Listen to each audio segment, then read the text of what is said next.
Shalom, selamat pagi anak-anak teacher. Apa kabarnya hari ini? Semoga semua masih dalam keadaan sehat-sehat ya. Nah, sebelum kita memulai pembelajaran kita, teacher mau bertanya terlebih dahulu. Apakah anak-anak teacher sudah membaca Alkitabnya hari ini? Buat anak-anak teacher yang sudah membaca Alkitabnya, teacher ucapkan terima kasih.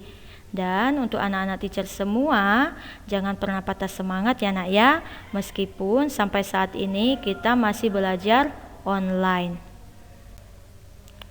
Oke, kita akan melanjutkan pembelajaran kita masih dari buku tema 3A, Pertumbuhan dan Perkembangan Makhluk Hidup.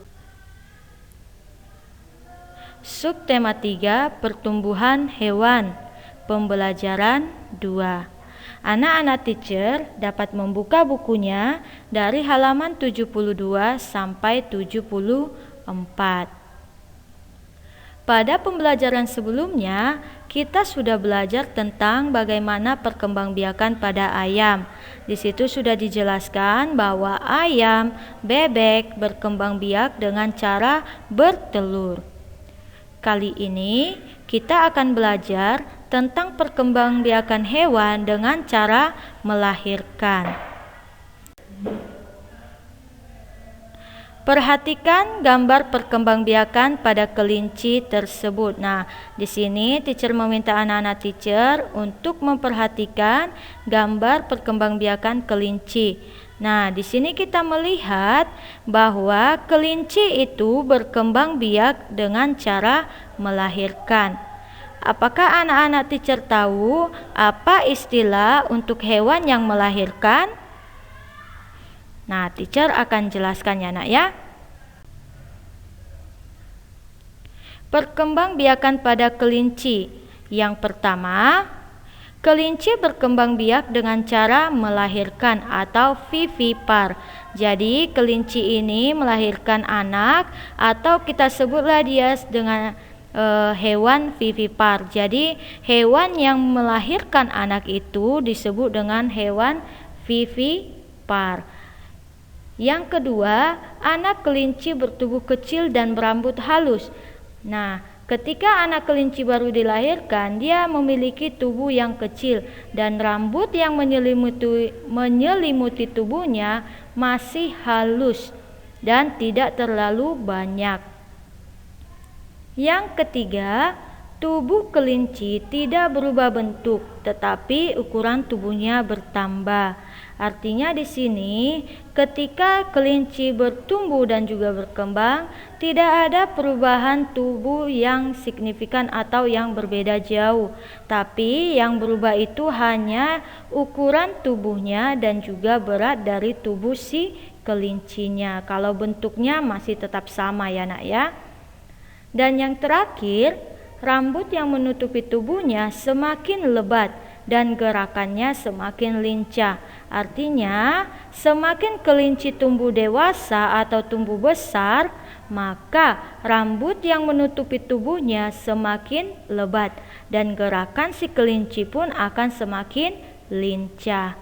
Ini juga berlaku untuk hewan-hewan yang melahirkan yang lainnya. Contohnya seperti anjing maupun kucing.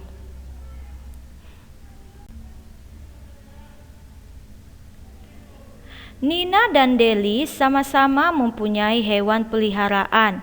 Deli memelihara kucing, sedangkan Nina memelihara kelinci. Selain memiliki perbedaan hewan peliharaan, Nina dan Deli juga memiliki perbedaan kemampuan. Nina lebih mampu pada pelajaran matematika, sedangkan Deli lebih mampu pada pelajaran bahasa Indonesia. Meskipun mereka memiliki perbedaan hewan peliharaan dan kemampuan, tapi mereka tetap berteman baik. Hal ini menunjukkan Nina dan Deli saling menghargai perbedaan yang ada.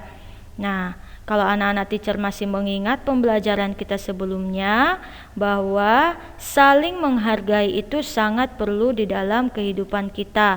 Mengapa? Karena saling menghargai akan menciptakan yang pertama kemarin ada kerukunan, ada kedamaian, dan juga tentram atau hidup yang tenang dan menyenangkan. Kali ini teacher akan membahas kembali apa manfaat dari sikap saling menghargai itu. Yaitu yang pertama, saling menghargai akan menciptakan suasana yang tenang dan rukun. Artinya ketika kita bisa saling menghargai, tidak ada perselisihan ataupun perkelahian.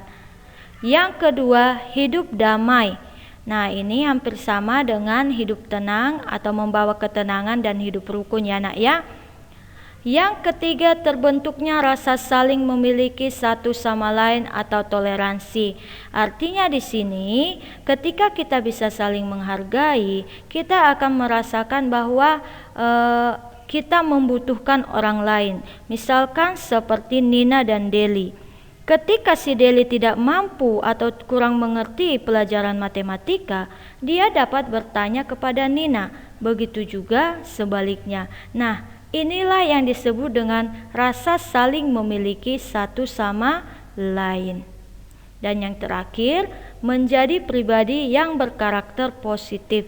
Karakter positif artinya berkarakter yang baik ya nak ya.